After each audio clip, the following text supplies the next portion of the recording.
Hello, everybody. Welcome on into the show, GSMC Football Podcast, brought to you once again, and as always, by the GSMC Sports Network. I want to thank you guys for joining me here tonight on this Thursday night.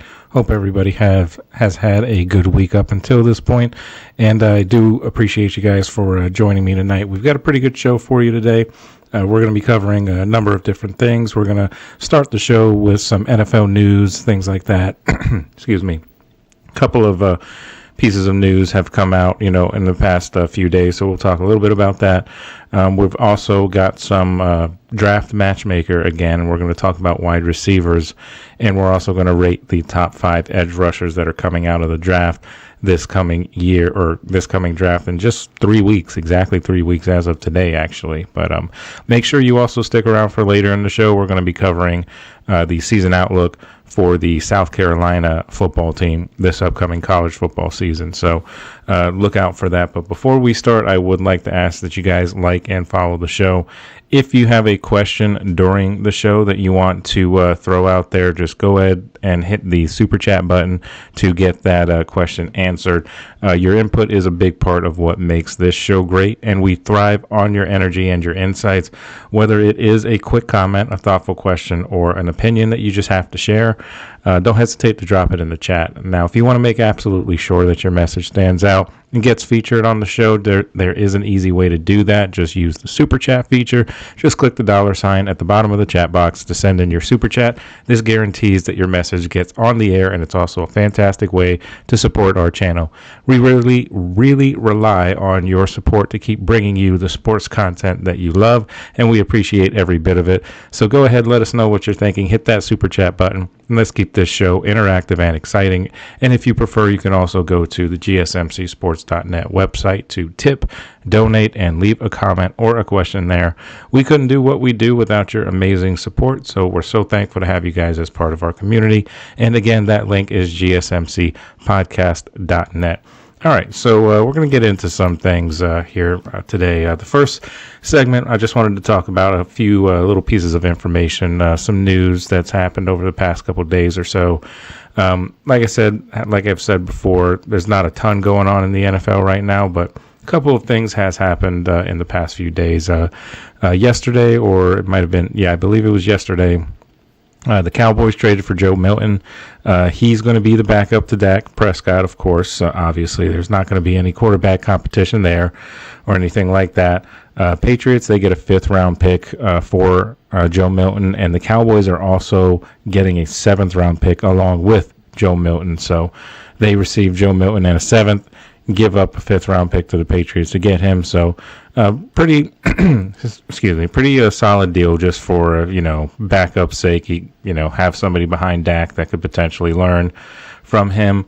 And he's not a threat to start over Dak or anything like that. So it's kind of doesn't really change the outlook of either team, to be honest. It's just a depth piece, a backup piece. So good that they were able to get it done, I guess. I know Joe Milton was on some other teams' boards to try and possibly trade for, but the Cowboys ended up getting him. And, of course, they leaving or letting go of Trey Lance this offseason. So they needed to basically, fill that quarterback room. So that's just one piece to the puzzle now. So a couple other things happened. Geno Smith, he agreed to his extension at the Raiders, 2-year extension worth $85.5 million. It also guarantees Smith $66.5 million over the life of that contract. The $85.5 million is the max with incentives and things like that it could be up to. And Geno Smith, he was on the final year of his deal coming from Seattle. So when the Raiders drafted him, they took on the idea that they were going to extend him at some point, and they go ahead and they get it done today. And this also makes him get paid just about his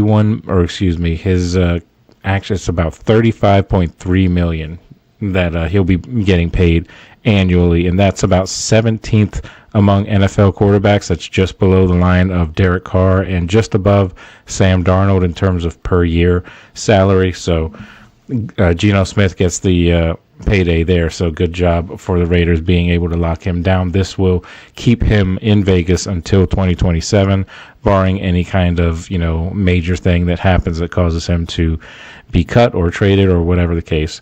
And he was also paid a roster bonus, of $16 million on March 16th, and that basically put his cap number or his cap hit to about $31 million against the cap. But extending him with this contract should be able to lower that a little bit.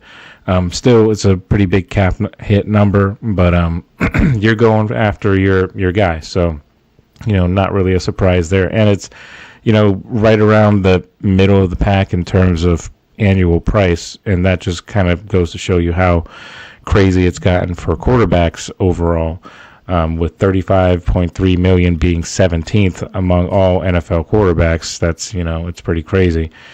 So that got done. A couple other things that have just kind of been happening as the offseason has been progressing. The Falcons' Kirk Cousins situation is starting to come to a head a little bit more. Kirk Cousins has apparently said that he is preferred to be cut, with the Browns being unwilling to absorb his contract via a trade. So that's why a trade is most likely not going to happen for Kirk Cousins, to the Browns at least. They're now talking about potentially releasing Kirk Cousins, and then in which case the Browns most likely would probably sign him, I would think. That's not based on anything that I've heard or anything. That's just my personal opinion. If they were able to just cut ties with him. They don't expect Kirk Cousins to be at the voluntary workouts this offseason, and they are open to trading Kirk Cousins. But that's the thing, they're going to have to find the right suitor, somebody who's willing to take on a good chunk of that cap hit, because that's one thing that the Falcons would rather not do, but they're going to have to eat some of that. So they would try and, of course, eat the lesser amount of, if they can. So there's still a couple teams out there that need quarterbacks that might possibly be, willing to strike up a conversation at least about Kirk Cousins, but it would really not surprise me if he is still on the Falcons roster come week one. But maybe a trade happens during the draft. That tends to happen a lot from time to time. So, maybe we hear something. Maybe the Browns decide that they do want to trade for Kirk Cousins, or maybe the Falcons release Kirk Cousins and then he gets picked up by somebody. But either way, his whole deal is he wants to be the starter this year. That's the whole issue with the Falcons. And, that's rightfully so. I don't blame Kirk Cousins for feeling the way he did or does currently, because they did sign him to a $180 million contract last offseason, and then they turn around and they draft Michael Penix at number 8 overall in the first round. And then lo and behold, Kirk Cousins struggles a little bit coming off of that Achilles injury that he had in Minnesota. And then Michael Penix comes in and starts to play a little bit better than Kirk Cousins had to that point. Clearly, Cousins was not 100%. He wasn't fully back after that Achilles injury. Whether or not he's going to get to the level that he was at when he was in Minnesota, that's a whole other story if he can ever get back to that level. But you got to also remember he had a ton of weapons in Minnesota too. So, Kirk Cousins, I've always felt has been overpaid for most of his career. And I mean, credit to him and credit to his agent for being able to get as much, money for him as they've been able to. But still, I've never thought that he has been worth the contracts that he always seems to get. But this issue is pretty interesting, and I think a lot of people could have probably seen it coming when the Falcons decided to draft Michael Penix. This was always going to be a potential issue down the road. If you draft a guy with the number 8 pick, top 10 pick, first round, you're expecting him to come in and start at some point that coming season. And having given Kirk Cousins a $180 million contract, it just didn't really make a lot of sense as to why they drafted a quarterback in the first round. I mean, maybe you go get a guy in like the third round or something like that, a guy that's going to, obviously sit behind Kirk Cousins. But at the same time, this is partially Kirk Cousins' fault too, because if he had been playing better, this wouldn't even really be a conversation. But maybe it would be at the same time though, because they did draft Penix in the first round. So maybe there would have been more of a competition this coming season as in terms of who's going to be the starter. Even if Kirk Cousins played well last year, which he didn't, but if he did, they still might have ended up in the same situation. They were going to end up in this situation at some point the second that they decided to draft Michael Penix. So it's really no surprise that they're in this predicament now with Kirk Cousins essentially basically saying either start me or get rid of me, start me or cut me, because nobody is willing to trade to take on that amount of his contract. So, at this point, he doesn't want to be on the Falcons roster if he's not the starter. And, rightfully so, I get it. But, I can kind of understand the Falcons' mindset too, not wanting to get rid of him because they paid so much money to it. They invested so much money into him. And if they get rid of him, they would have to eat a lot of dead cap. So I get that aspect of it. But, at the end of the day, it could come to the point where they're going to have to just cut their losses because he's essentially getting $180 million to be a backup, be the most expensive backup in NFL history, if that's the case. And I know that they don't want to go down that road of paying their backup quarterback more money than they're paying their starter, because that could lead to a whole other, mess of problems. But I think ultimately you'll see Kirk Cousins get traded at some point, but it would not surprise me if this whole thing lasted up until week one, maybe just before week one, or maybe some point in the preseason, Cousins gets dealt somewhere. Who knows? But that's pretty much what's going on with Kirk Cousins, because the other part of this too is that he does have a no trade clause in his deal.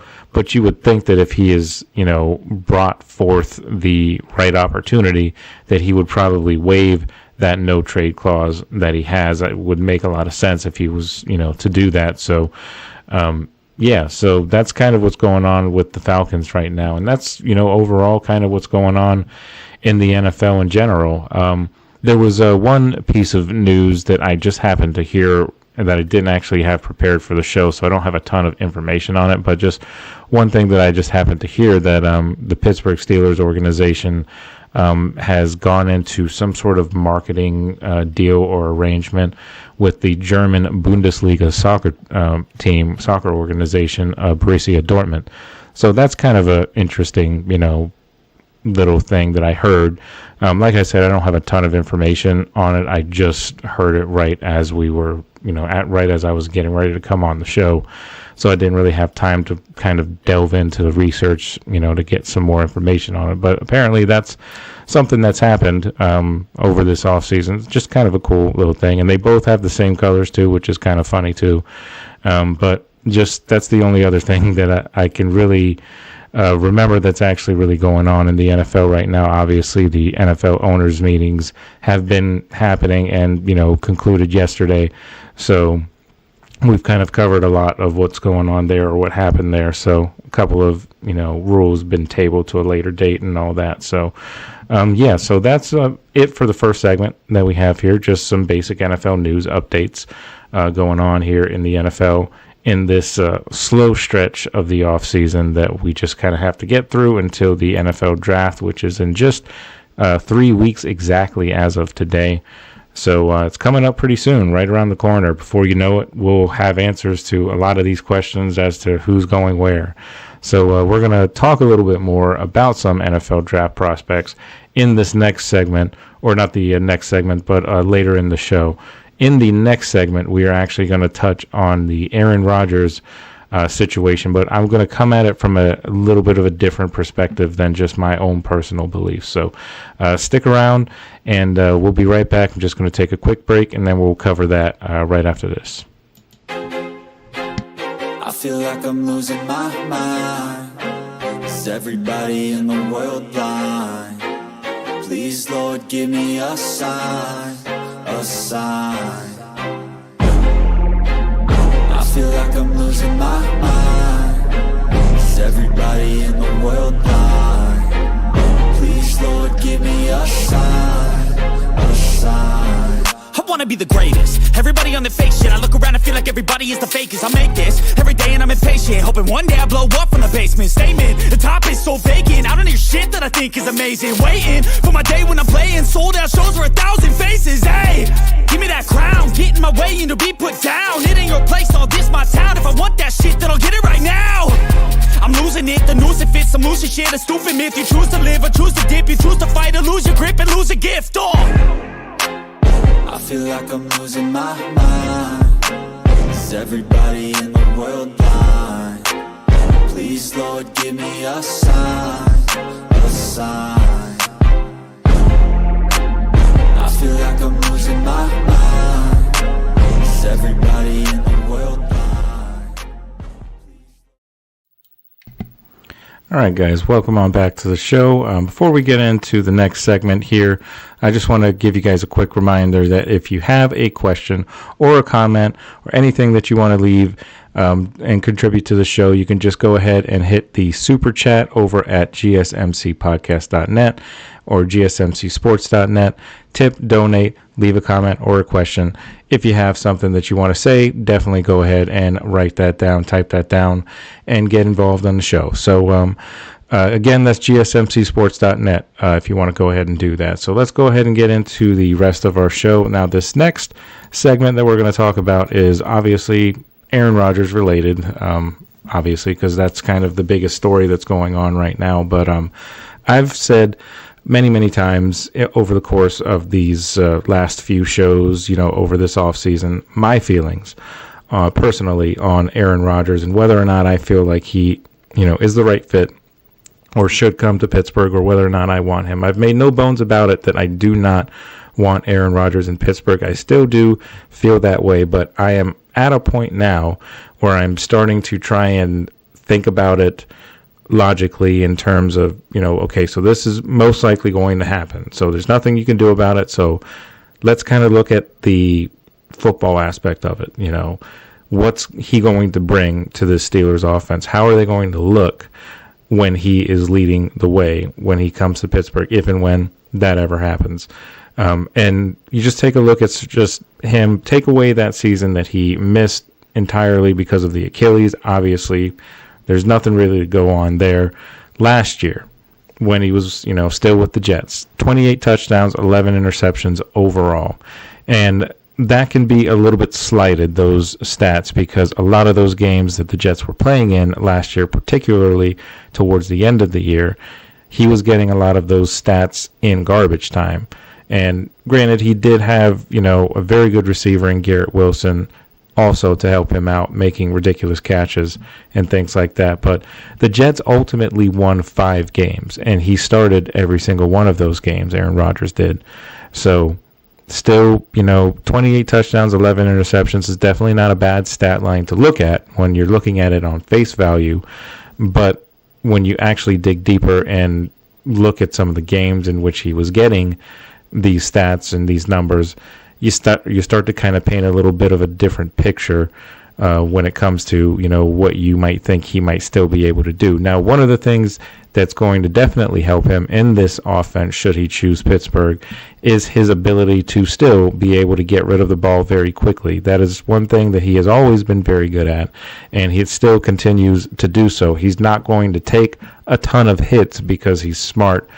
He's smart enough to know that, you got to get rid of the ball quickly, and that is going to be paramount for him this coming season if he chooses Pittsburgh, because the Steelers have, over the past couple years and even going into this season, although it may be a little bit better than last year, their offensive line has not been the best. So he's going to need to find receivers quickly, and receivers are going to have to make sure that they're not taking plays off, because that could disrupt the whole rhythm of the offense. Now, I'm assuming if they sign Aaron Rodgers, they're going to put in a lot of different things to kind of cater towards what he does well. And I think that kind of changes a little bit of what Arthur Smith's scheme is going to be, because he's more of a, runner, screen pass, sort of, toss play, kind of creative, run heavy sort of offense. And with Aaron Rodgers, who kind of tends to be more pass heavy, that might, kind of cause some friction here and there. Plus, there's always the, idea that Arthur Smith and a lot of other people in that building did not want Justin Fields gone, but, they ultimately ended up just letting him go to the Jets. And now they're trying to get the Jets' former quarterback, who happens to be 41 years old. But again, I'm not going to get into my own personal beliefs about the situation. But if you're just looking at strictly what they're able to, or what he's able to do on the field. Now, take a look at what the Steelers' quarterback situation was last year, and really what it's been over the past several years since Ben Roethlisberger retired. Couple of years before Ben actually retired is really when they should have started making a plan about life after Ben Roethlisberger, so they're not in a situation that they're in right now. But hindsight is always 20/20, so you can look back at that and say, yeah, for sure, you're absolutely right. But they didn't necessarily think that at the time, because they obviously didn't know that Ben Roethlisberger was going to have the elbow injury that kept him out of the full season in 2019, which basically took away a lot of the power and the strength in his arm. Definitely a lot of the zip in his arm left after that surgery and after that season, and he really should have retired earlier than that. But the Steelers held on to him, or he held on to playing in the NFL a little bit too long, which has kind of caused them to be in the situation that they're in now. And last year's quarterback situation, though it was better than the previous season that consisted of Mitch Trubisky, Kenny Pickett, and Mason Rudolph, last year's quarterback room, I would say, was definitely better. But the issue that the Steelers had a lot of the times during the offense was that they just were not able to move the ball. They were getting 3 and outs a lot of the times because a lot of the situations and a lot of the game plans that they came up with were very simplistic and were very easy to read and very predictable, and they didn't really ever adjust too much to what they were doing.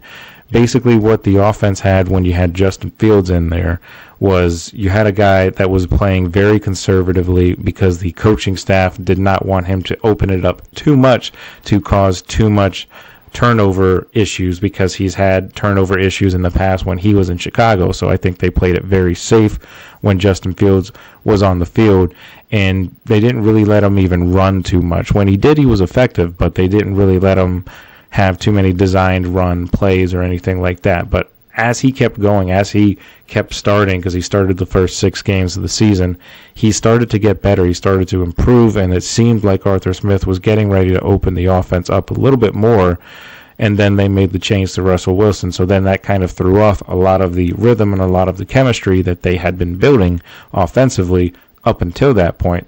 So Russell Wilson comes in, and he has a different type of mindset when it comes to playing. He is more of the down the field throw. He'll throw a screen pass here and there, but most of the time it's running up the middle or running a toss play that doesn't work, or chucking it deep. That was basically the Steelers' offense when Russ came in, because Russ would try and escape the pocket and try to make runs. And, to his credit, he would make a run or two here and there, but, nothing really that wows you or anything like that. I mean, the longest run that he had the whole season was against the Ravens, and that ended in a fumble because he was trying to do a little bit too much when he should have just slid down or got down and preserved the yardage that he was able to pick up with that scramble. But yeah, he didn't run the ball too much. He kind of thought that he was fast. He thought that he was the older Russell Wilson, or I guess the younger, in this sense, Russell Wilson. But that kind of just developed into an offense that,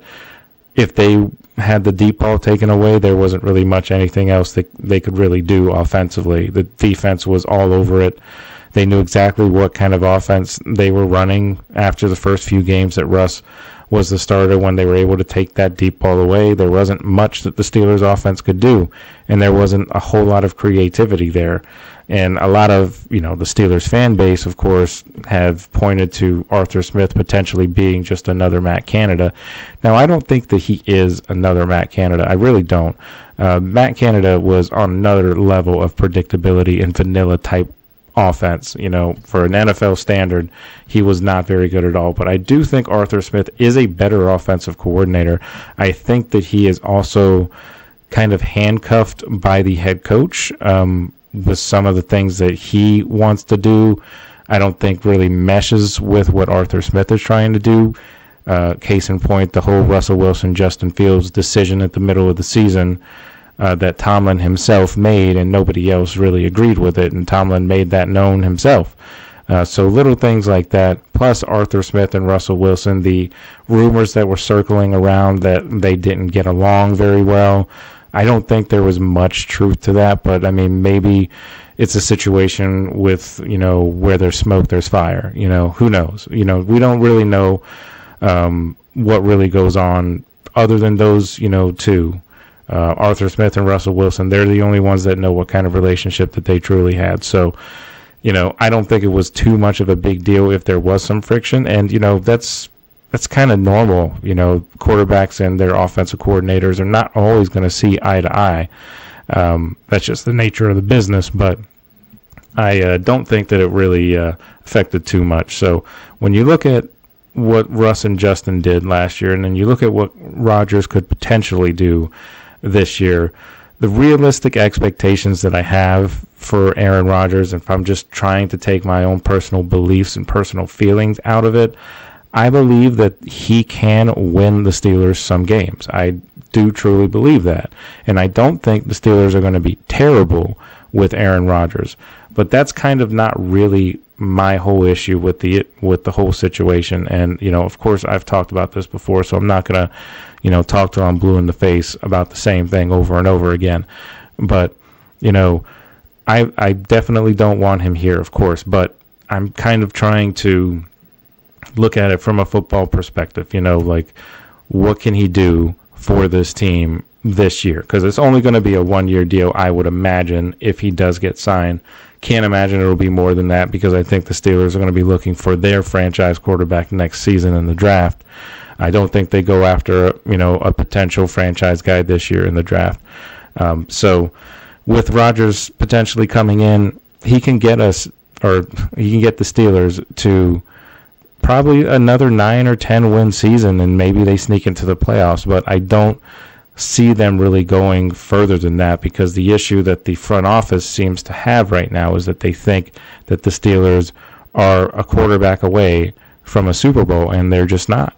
They really aren't. There's far too many holes on this team. The offensive line is not nearly good enough. The offensive scheme, the offensive gameplay or game plans that come out every single week, they don't adjust properly to these, big name teams. And that's the other thing that kind of tells you that they are not ready to compete for a Super Bowl, because every single time that they play against a team that is considered a Super Bowl contender, the game is usually over by halftime. That doesn't strike me as a team that is a quarterback away from winning a Super Bowl or competing for one, for that matter. So they really need to just get a dose of reality as to where they truly are as a franchise right now, so that they can move forward and actually try and build up this team to get to those standards of winning that the Steelers used to have back when Ben Roethlisberger was in his prime, even all the way back to the 70s and even the 90s too. Even though they didn't win any Super Bowls under Bill Cowher in the 90s. Cowher did win one in 2005, of course, but in the 90s, that was a great Steelers team, great Steeler defense, but they had that same standard of winning. That's what the goal is every single year: get to the Super Bowl, win the Super Bowl. And that standard, even though they may say that it's still there, it has gone for the most part under Mike Tomlin. So they need to find a way to get that back, and it's not by getting a 42-year-old quarterback to run your offense, thinking that you are just one quarterback away from a Super Bowl when you just truly are not. So that's all I have to say about that situation. We'll see what happens with the Rodgers situation. I'm kind of indifferent on it at this point. If it happens, and I'll deal with it. If it doesn't, great, we can move on. Either way, that's all I have to say about that segment. So we're going to get into some more college football and some more, NFL draft topics here in the next segment here. So just stick with us. I'm going to take one other break here. Actually, a couple more breaks left, but just a quick break right here. And then we're going to come back and we're going to talk some top 5 and some matchmaking. So stick with us. We'll be right back right after this. Looking for your daily fix of sports talk without having to pay for it? GSMC Sports Network is available on YouTube. Just search GSMC Sports Network. Get your fix of daily sports talk shows on YouTube, absolutely free. NFL, college football, NBA, MLB, MMA, UFC, fantasy football, and so much more. GSMC Sports Network has shows running all day long, with new sports shows starting every 2 hours. Just like on your favorite cable sports channel, except GSMC Sports Network is absolutely free. Just search GSMC Sports Network on YouTube to catch one of your new favorite shows, like the GSMC College Football Podcast, Chip Shot Football Podcast, Hoops and Heels Women's Sports Podcast, GSMC Basketball Podcast, and so many more. Check it out for yourself. GSMC Sports Network, now available on YouTube absolutely free. Search GSMC Sports Network on YouTube right now. All right, guys, welcome back to the show. We're going to continue on here in our next segment. We're going to be talking some NFL draft matchmaker, and we're going to do wide receiver position. Now, yesterday on yesterday's show, in case you missed it, we did a deep dive into five of the wide receiver prospects that are coming out in the NFL draft. Not necessarily the top guys, although a good chunk of those guys on that list are definitely considered the top or the better, prospects. But one thing that I totally didn't even realize is I left off Travis Hunter on that list too. And partially is because I always look at him as potentially coming in and being a corner, but he is also a receiver. So, definitely got to mention him in there as well. So I apologize for not having him in the list that we did yesterday. But either way, moving on to what we have here, the matchmakers and wide receiver position. First guy up is going to be the first guy that we talked about in this segment yesterday, and that is Jaden Higgins out of Iowa State. And I have him going to the Browns. Now, again, I prefaced this yesterday in those two segments when we were doing the same thing here. This doesn't necessarily mean that I think they're going to draft these guys in the first round. These are just, guys that I think would be a good fit for these particular teams that I've, picked for them. So doesn't necessarily mean it's going to happen or that I think it should happen or anything like that. It's just, just some things to think about, just some teams that they might fit on. So with that out of the way, just taking a look at the Browns' situation at wide receiver. They have Jerry Jeudy currently that they got from Denver in a trade last year. Lost Amari Cooper in the during the season last year. They traded him to Buffalo, and he is now still currently a free agent, still available. So I wouldn't rule out a possible reunion on that front for the Browns. But all that aside, Jaden Higgins for Iowa State would be a good complement to have across from Jerry Jeudy, I believe. And, of course, they still need to fix their quarterback situation. So depending on who it is they're going to have throwing these guys the ball, that'll also depend on how productive they are as well. So we'll see what they do at the quarterback. But I have Jaden Higgins going to the Browns.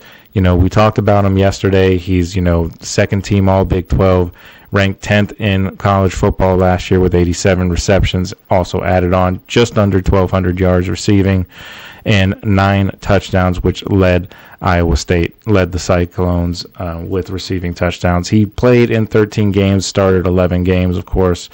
He's one of those guys that, with Jerry Jeudy being kind of a smaller, speedy kind of receiver, Jaden Higgins is sort of the opposite of that. He's a big-bodied wideout. He's got that wingspan, that really long wingspan of 6'7". He can go up and get those contested catches.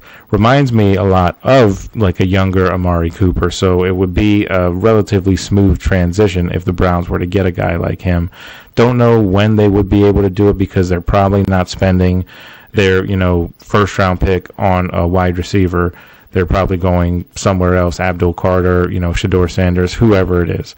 But Iowa State, Jaden Higgins, he could fall to them depending on how everything shakes out in the draft. We'll see about that. But I like Jaden Higgins. I think he's a good fit there. Would be a nice complement to Jerry Jeudy, of course. So good route runner as well. Can get up and get the catches, get the big catches, and those contested catches, of course. He's very good at that as well. So that's who I have there. The next guy that I have on this list is Emeka Egbuka out of Ohio State, and I have him excuse me, I have him potentially going to the Packers.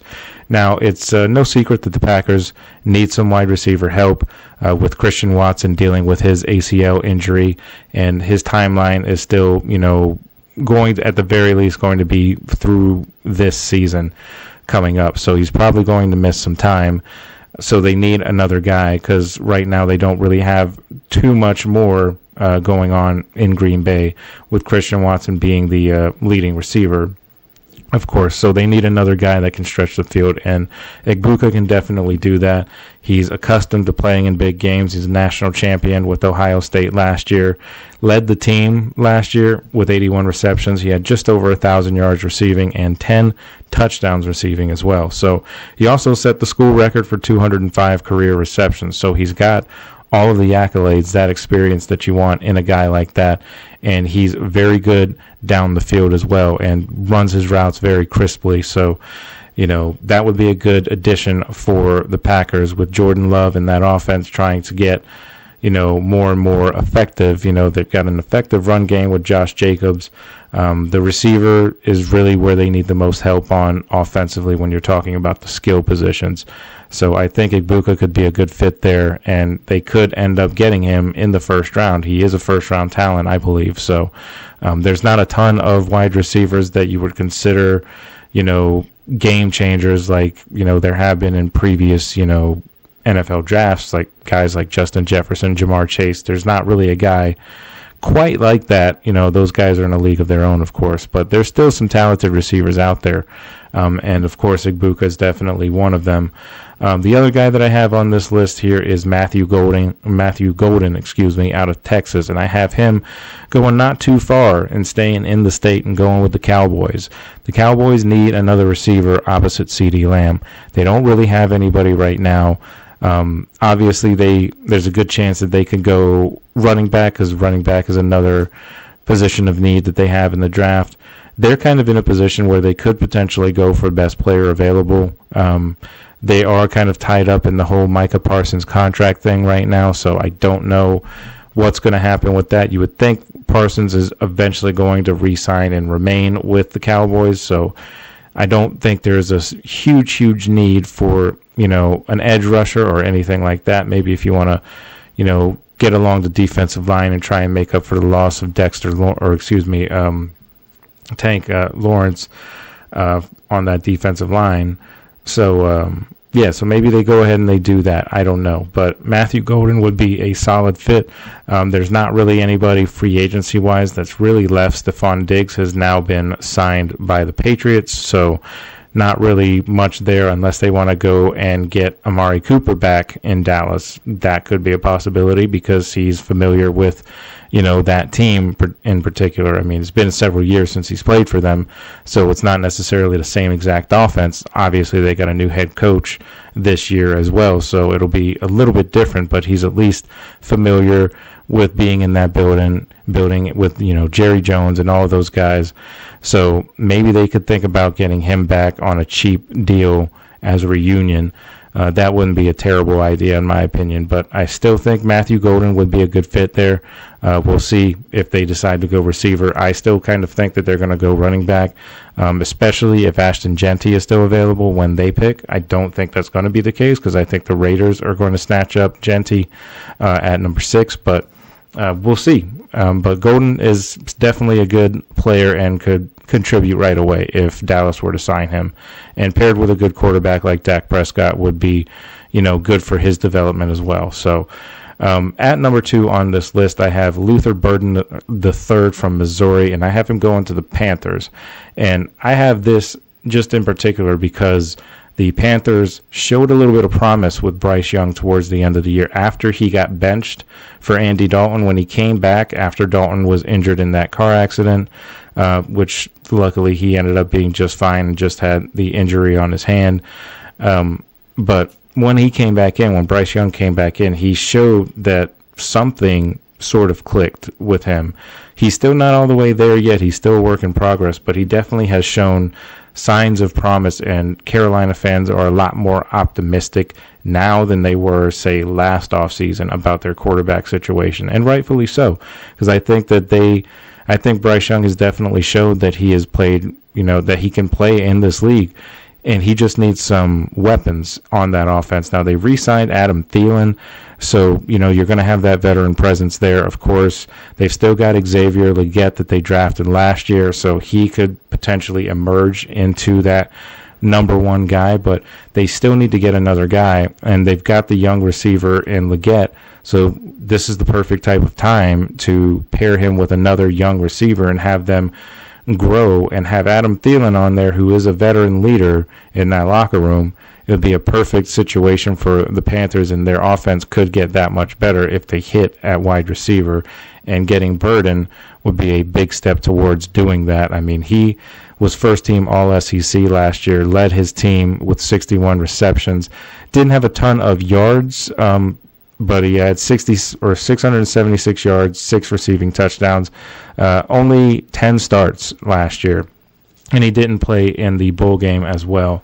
So he had some little injuries here and there that he was dealing with during the course of the year, but for the most part, he's still, a very, very good receiver. He gets NFL comparison to Garrett Wilson, so that's a big high praise right there, because Garrett Wilson is one of the best in the game for sure, and he's a former 5-star recruit, and he's got that 5-star athleticism, that playmaking ability that you want in a big-time receiver. So it would be a good fit, I think, in Carolina with what they're trying to build there with that young team.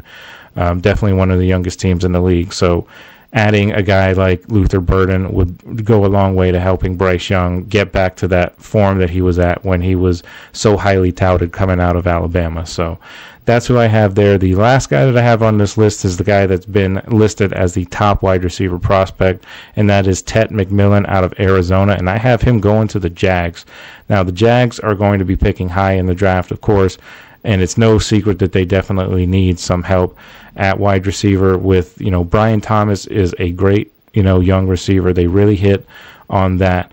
And if they don't want to bring back a guy like Christian Kirk or anything like that, and, with Christian Kirk having injury issues before anyway, you want to just kind of see what the Jags can do. If they can build a young offense, with Trevor Lawrence still there and just signing that deal, get Brian Thomas Jr. involved. Of course, he is one of the better young receivers in the league. He trailed just Justin Jefferson and Jamar Chase in terms of yardage last year, and he was a rookie last year. So that's in pretty high company right there. So you add another guy like Tet McMillan, who is a different type of receiver because he's a more big-bodied type of DK Metcalf type receiver, strong, tall guy.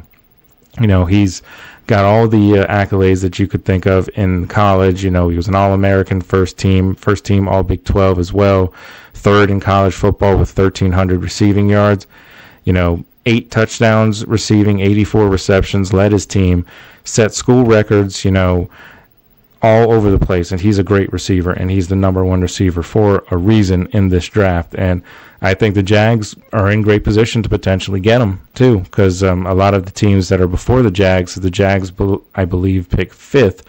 A lot of the teams before the Jags are not in pressing need of a wide receiver, and maybe the Giants, you could say, possibly, but the Giants have also been linked to guys like Travis Hunter, so who knows? McMillan could still be there for the Jags, and the Jags could be picking up a very good receiver if they go ahead and get him. So we'll see if that's what they do, but that is that segment. That's my matchmaker for wide receivers.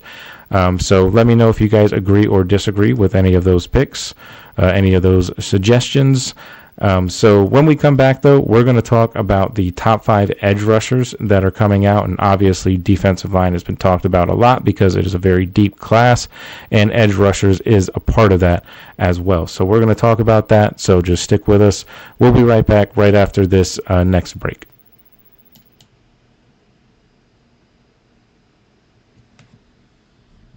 For the best and latest podcasts available anywhere, go to the podcast app on your cell phone and type in GSMC to access free content-rich podcasts on health and wellness, book reviews, sports, entertainment, relationships, social media, movies, technology, finance, and even weird news. Subscribe and download the GSMC Podcast Network's family of shows, available everywhere podcasts are found.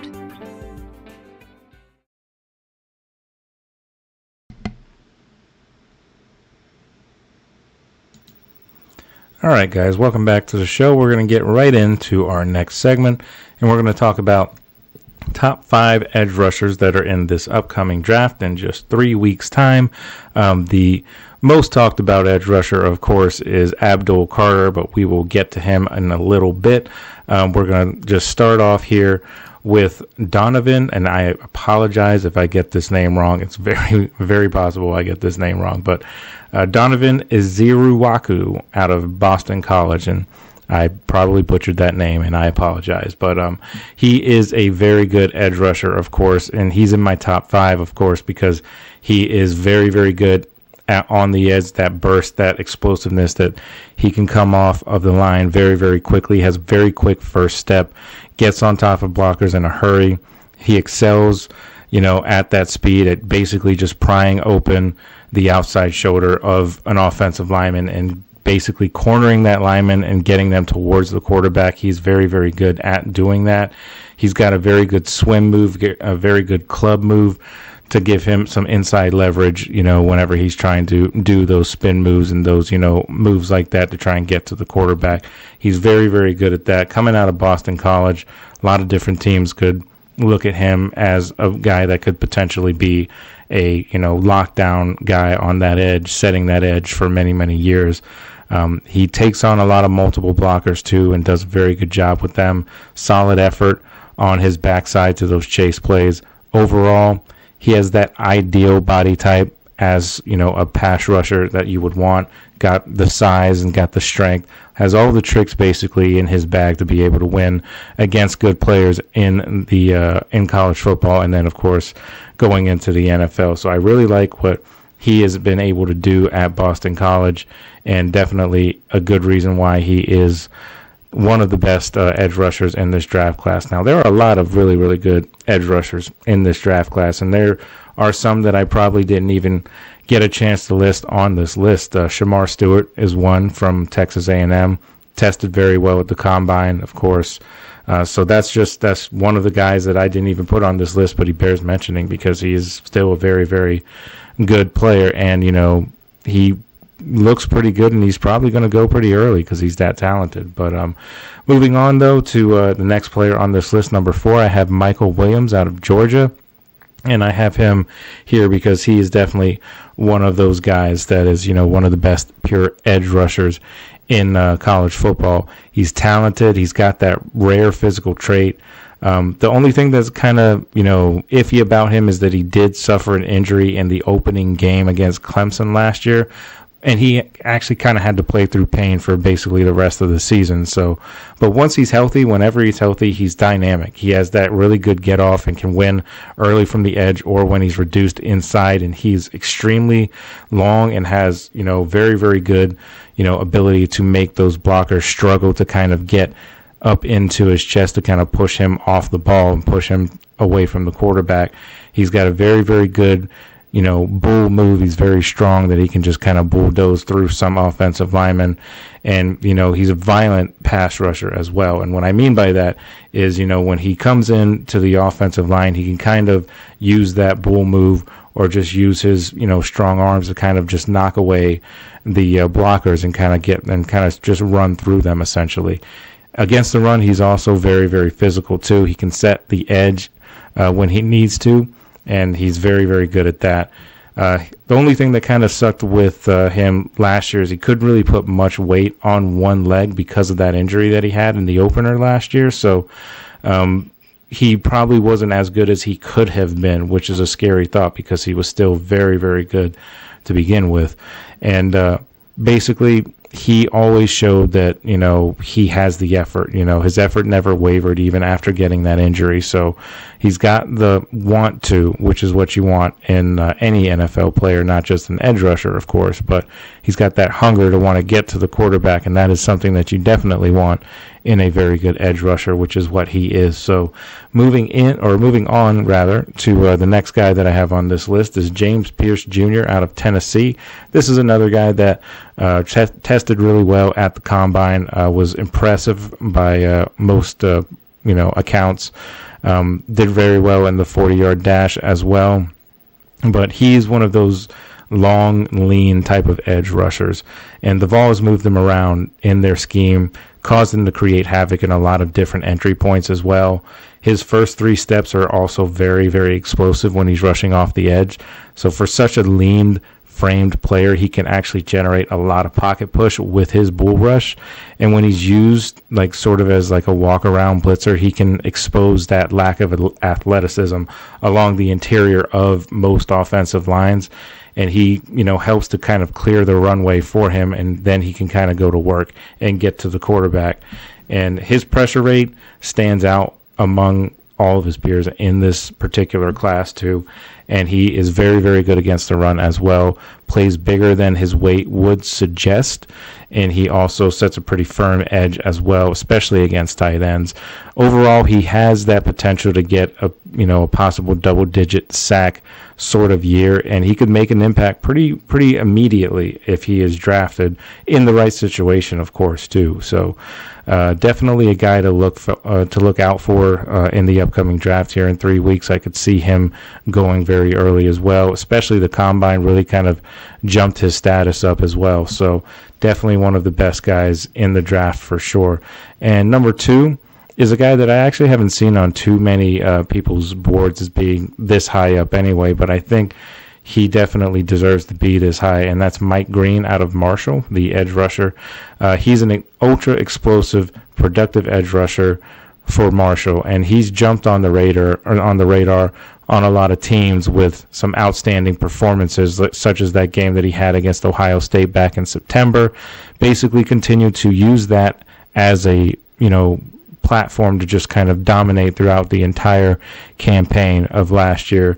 He added some weight over the last year too, and at the Senior Bowl he actually checked in at over 250 pounds. So a big-bodied edge rusher, very explosive as well. He's got that build that you want out of an edge rusher.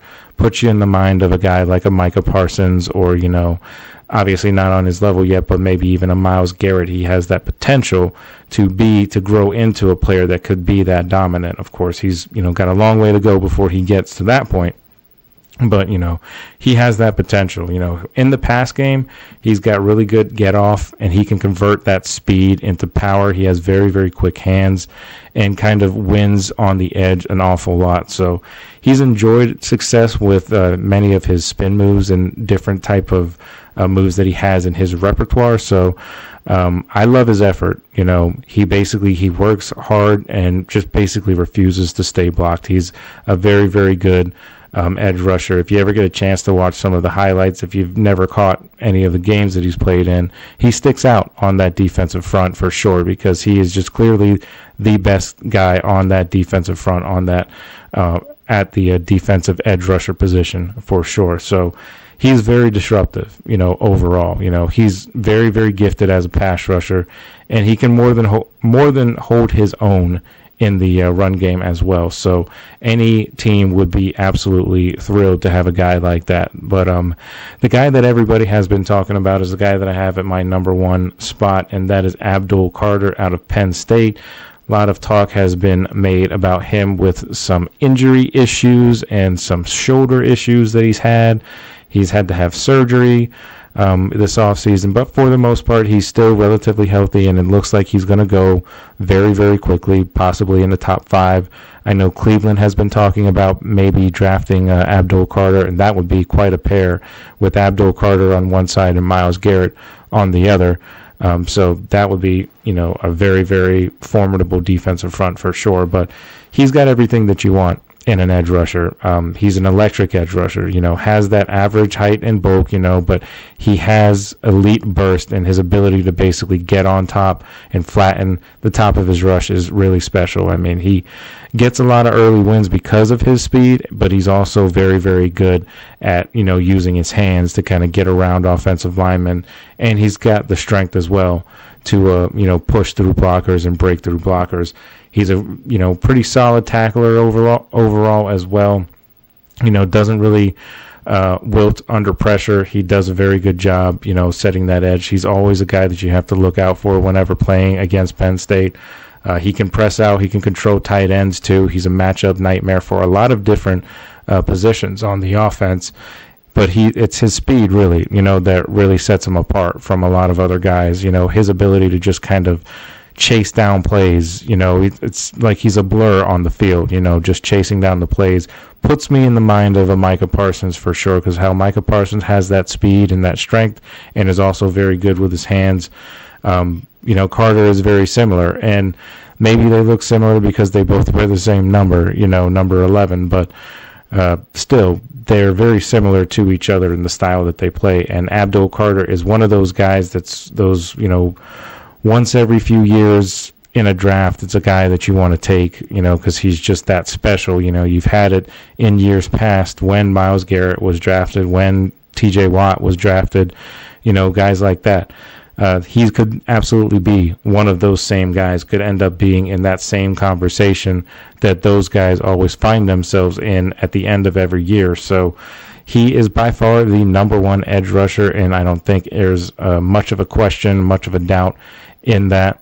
A lot of other good players on the board, though, that I definitely did not even mention, but Carter stands above everybody else in the edge rushing department in the NFL draft. So that's my list there. If you disagree or agree, definitely let me know in the comments and get a little dialogue going here. But we're going to take one more break, but when we come back, we're going to dive into some college football talk, and we're going to continue our season outlook segment from our college corner, and we're going to be talking about South Carolina and their relatively hyped up upcoming season, one of the most hyped up teams that they've had in several years. So we'll get into that. Should be a fun topic to discuss. So stick with us, and we'll be right back right after this.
All right, guys, welcome on back to the show. We are heading into our final segment of the show in our College Corner, our ongoing season outlook series. And this time we're going to be talking about the South Carolina Gamecocks.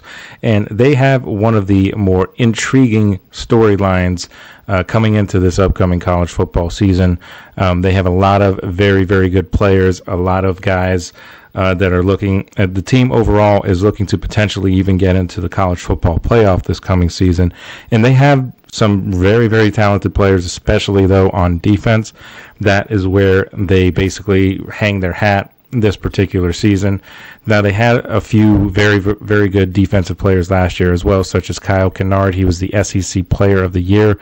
He is no longer there though. So it's just, basically Dylan Stewart who's running, at that same position. Of course, he has the potential to have a double-digit sack season, Dylan Stewart, that is, and he could absolutely be up there as being considered an SEC Player of the Year, too, because they had Kennard and Stewart last year, and it was a very good combination as well. So being able to being able to still keep Dylan Stewart is a big deal for this South Carolina defense. Their quarterback, of course, is coming into his sophomore season, freshman last year, Lenoris Sellers. And the defense, of course, is going to be retooled and has been retooled, of course. And we talked about that already. But Shane Beamer, the head coach, they're projected to basically be one of those teams that are right there in the top of the SEC and a potential college football playoff contender. The strong offense is already there. They've also added a couple guys through the transfer portal. Defensively, they've added some guys to the transfer portal as well. Defensive tackle Gabriel Brownlow-Dindy from Texas A&M, linebacker Sean Murphy from Florida State, and defensive end Jalen Brown from Missouri. Those three guys are the biggest additions from the portal defensively that should be able to come in and help relatively soon or pretty much immediately when they come in there. Taking a look at Lenoris Sellers last season, he had pretty decent numbers. He had 2,534 yards, 674 rushing yards, and 25 total touchdowns last season when you combine rushing and passing. So obviously, like I said, they had some transfer portal pickups that they were able to get. Utah State transfer running back Rashul Faison was also very good for Utah State last year and will be a good addition to that offense. He had 1,100 yards and 8 touchdowns last season. Also, they're getting receiver Nick Harbor back, so that is definitely a good thing for that offense to keep some consistency with the young quarterback in Lenoris Sellers still being able to have his receiver there. Definitely helps, of course. The defense is basically going to be built around Dylan Stewart. He is the key. He is the key piece, best player on that defense. The secondary is also still very good, but Dylan Stewart is basically the straw that makes the drink. So he had 6.5 sacks last year, 11 tackles for loss. He has the ability to get a lot more and possibly even double that number in terms of sacks. He can be a double-digit sack getter this coming season. He doesn't have Kyle Kennard that's going to be taking a lot of, the stats away from him to an extent. But at the same time, that could generate a lot more challenging matchups for Dylan Stewart because people are going to be focusing more heavily on him as opposed to trying to focus heavily on both him and Kennard last year. So he'll have a little bit of extra pressure on him to, be just as effective, if not more so, next season. So taking a look at the quarterback situation, 6'3", 240 pounds, Lenoris Sellers is built to, be that prototypical quarterback. He's got the size, he's got the athleticism, got the arm strength, and he's set to take the SEC by storm this year. He is one of the better quarterbacks. He actually struggled a little bit at the beginning of last year, but then really came on towards the end of the year. And those last 5 or 6 games in particular, he was playing amongst the best football out of anybody in the SEC at the quarterback position. So if he can continue that and move forward and kind of grow on that and keep building on that momentum, they could be definitely a team that could threat to win the SEC altogether and get into the college football playoff. It's definitely a possibility, but they've got to get through a lot of tough teams in the SEC. But South Carolina has what you need to be able to get through those gauntlets of schedules, and that is a very, very good defense and an offense that is getting more and more dynamic and more explosive as each game goes on. And, in this case, this next year with a lot of young guys, but still second year in the system with Lenoris Sellers. So definitely like what he could potentially do. So you take a look at, there's one particular, stretch for Lenoris Sellers last year, back-to-back games to end the season. It was first the Missouri Tigers. He torched them for 5 touchdowns, and then he racked up over 160 rushing yards against Clemson to end the year. One of the things that they will have to deal with offensively this year is losing tight end Joshua Simon in the offseason. They do have Michael Smith there, and he is absolutely an exciting prospect to take over that position. He's 6'6", 250 pounds, got that type of size that is basically a matchup nightmare for opposing linebackers, a guy that is that big, that can get up and get the ball and can run. That's a scary thought to have to try and defend. So he only got a handful of catches, had just over 150 or so yards last year, but he was a freshman, not really ready to be injected into the offense as much, but they're expecting him to take a big jump this year and, replace Joshua Simon and do a very good job and potentially even be better than Simon was in that role. He's got the tools, he's got the size, everything that you need in a tight end. So we'll see if they're able to kind of continue that dynamic offense that they're building there with, good young quarterback play, good running backs, solid wide receivers on the outside, and now, of course, at the tight end position to back up a very good defense. South Carolina is going to be very good this year, I think. They're going to be a threat for sure. 3 SEC quarterbacks that are deserving of preseason Heisman buzz, one of which happens to be the quarterback of South Carolina, and that's LaNorris Sellers. He is being mentioned amongst the quarterbacks that are most likely to win the Heisman Trophy next year, along with Garrett Nussmeier and Arch Manning, which are the 2 guys that we're hearing a lot of in terms of being drafted next season. And they could, of course, be right there in terms of the Heisman buzz for sure. But if South Carolina does plan on breaking through and reaching to the playoffs for the first time, they're going to have to basically do it, without any kind of mistakes. They're going to really have to go all in and, get through this gauntlet of games. They're probably going to have to win probably about 10 games, which would mean that they're probably going to try at the best to get a 2-2 split of those road games between Missouri, LSU, Ole Miss, and Texas A&M. That stretch of 4 games, if they can split that and go 2-2 or better, I think they'll have a very good chance of making the playoffs this coming season.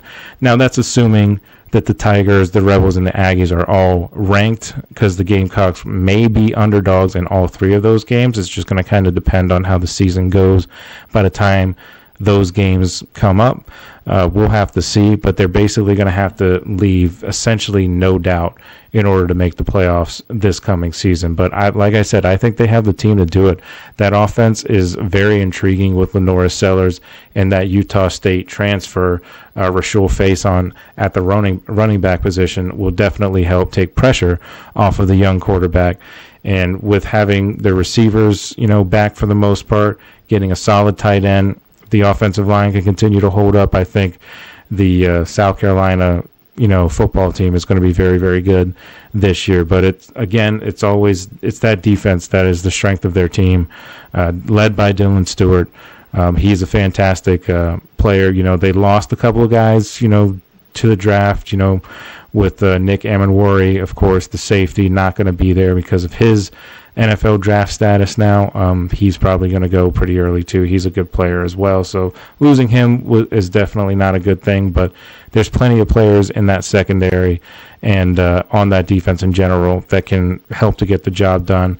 Led by Dylan Stewart. He's the guy that, basically is the key to this defense. So they lose him, it's going to be a lot tougher to get through the SEC, but I think they have all of the talent in the world right now, and they could be a sneaky team that could, get into the playoffs in the SEC. It would not surprise me in the least if they're able to do that.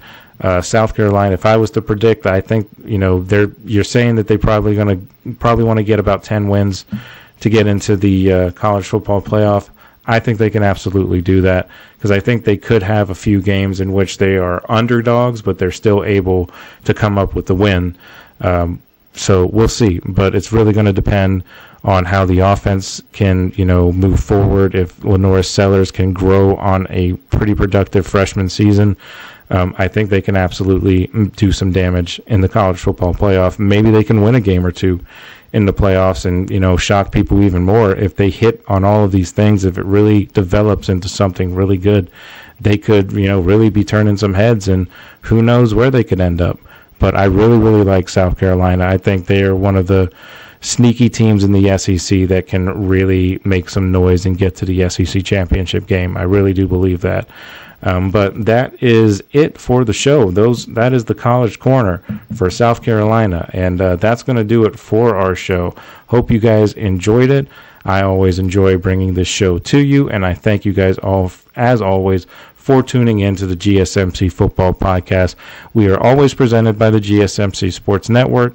Your support means a lot to us, so please remember to subscribe to the show, leave a positive review. It really does make a difference. We also invite you to follow us on Facebook, Twitter, TikTok, and Instagram for more content and updates. Thank you guys once again, and I hope to see you again same time tomorrow night, and I hope you guys have a wonderful night. And so we'll see you Friday, so have a good night.